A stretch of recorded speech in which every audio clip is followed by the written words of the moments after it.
Good morning. Welcome back again sa ating another video. Uh, Araw ng Miyerkules. 11 days na sila ngayon. Kailangan na nilang ilipat sa grower house. Masyado na silang masigit dito, guys. Yan. Medyo malalaki na.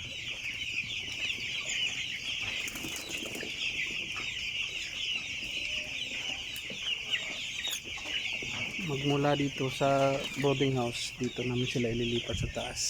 Yan.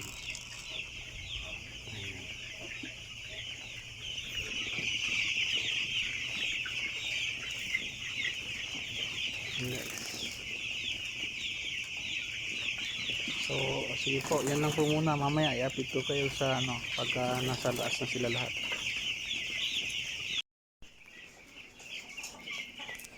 So, ayan na nga po mga bunso.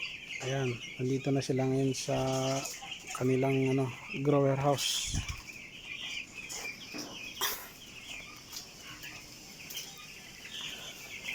Ayan.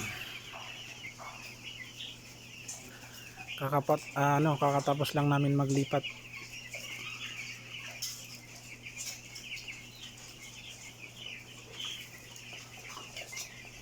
Nga pala ika 11 days na nila ngayon. Ayan, hanggang doon sa dulo.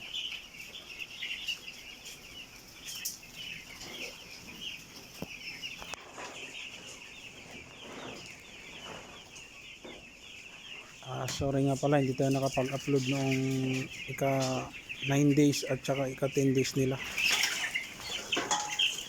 Medyo tinamad tayo sa oras. Yan.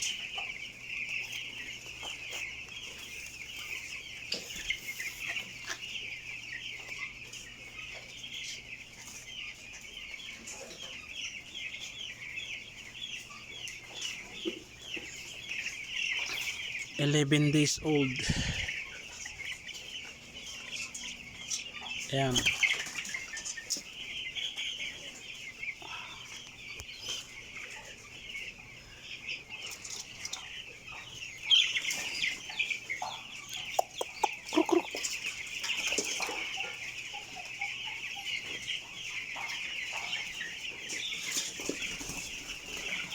Nga pala mga bunso, itong building na nilagyan namin, dalawang building nito. Andun yung isa sa kabila. Bali, itong size na to, itong building, ang size nito is 20 by 40 feet.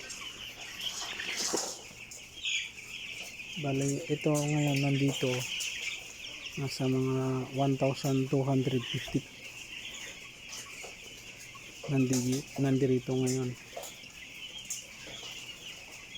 Yan.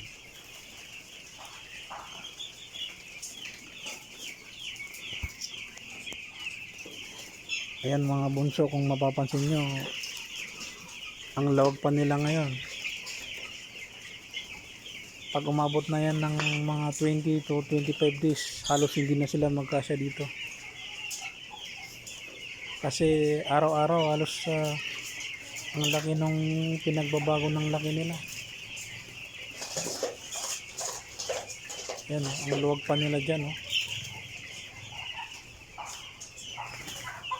Pagdating ng 20 days pataas, ayan, halos hindi na magkasya dito. Pag kami nagpapakain, halos mapaka na namin sila.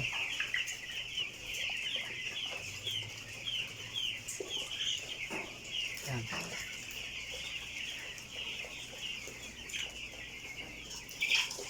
Dapat sana kahapon, ika 10 days old nila,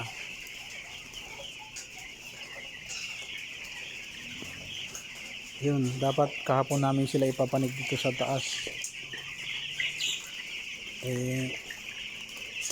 Dala ng masamang panahon, pabago-bago ng panahon, minsan ang init-init, pagdating sa hapon ang lamig, tapos umuulan pa bigla.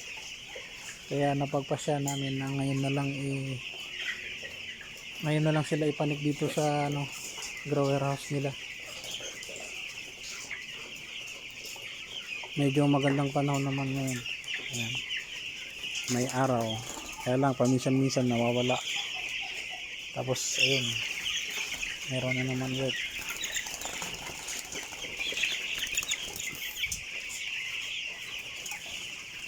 Dito kasi sa lugar namin masyadong malamig pag gabi.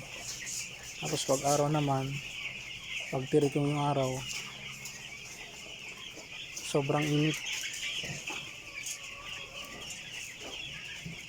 Ayan, meron na namang araw. Sobrang init. Maya maya mawawala na naman. Ayan. Punta tayo dun sa kabilang building natin guys, mga bunso. Ayan mga bunso, dito tayo sa kabila. Ayan.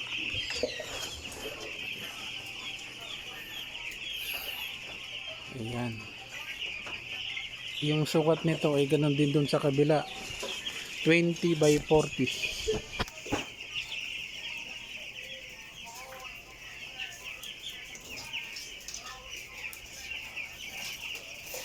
1,250 rin ang laman nito. Bali total ng kung ilan sila lahat, bali 2,500. Yan. Yan ang luwag pa nila dyan, oh.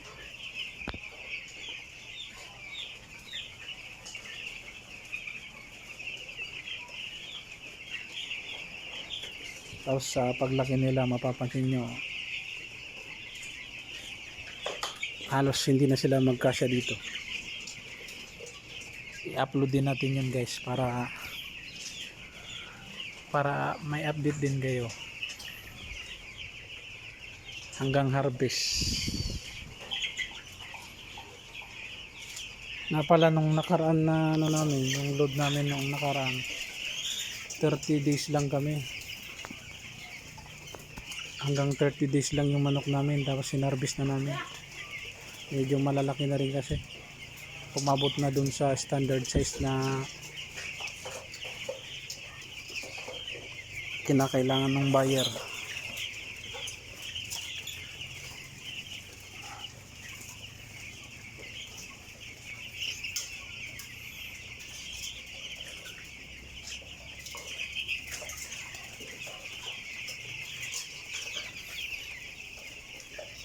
Nakaano kami ngayon, yung painom namin is antibacterial. Kasi medyo may sign ng sipon yung iba. Kaya habang maaga inaagapan na namin. Kasi mahirap naman pag halos lahat na sila nagkasipon, mas mahirap ng agapan yung ganun. Kaya dapat habang hindi pa gaano marami, agapan na agad.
So siguro hanggang doon na lang siguro guys.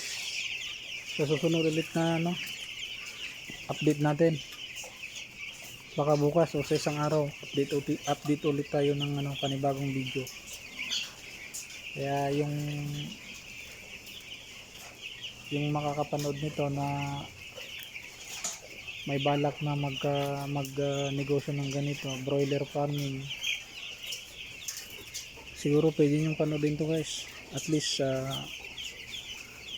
meron kayong idea o kahit pa paano makakatulong to sa inyo. Tsaka magtanong na rin kayo kung yung gusto nagbabalak na mag ganito nga, mag business ng ganito, magtanong kayo sa amin at saka kami naman handang sagutin kung yung mga tanong ninyo patungkol din sa ganito. Sisikapin nating sagutin base lang sa ating experience guys. So far wala naman kaming hindi naman kami nagkaroon ng problema. Every time na kami naglulod, hindi pa namin naranasan na malugi o naman. Kahit pa paano kumikita naman. Yun nga lang, kuminsan maliit. Kuminsan naman swerte, medyo malaki-laki, ayos na rin. Ayan. Nga yung feeds namin na ginagamit namin ngayon is starter na. Tapos na kami dun sa booster, chick booster. Naka starter na kami ngayon. From 11 days to 20 days starter. Ayan. So siguro hanggang doon na lang guys. Sa susunod ulit, sana supportahan niya yung itong natin, channel natin, para lumaki pa lalo at makapagbigay tayo ng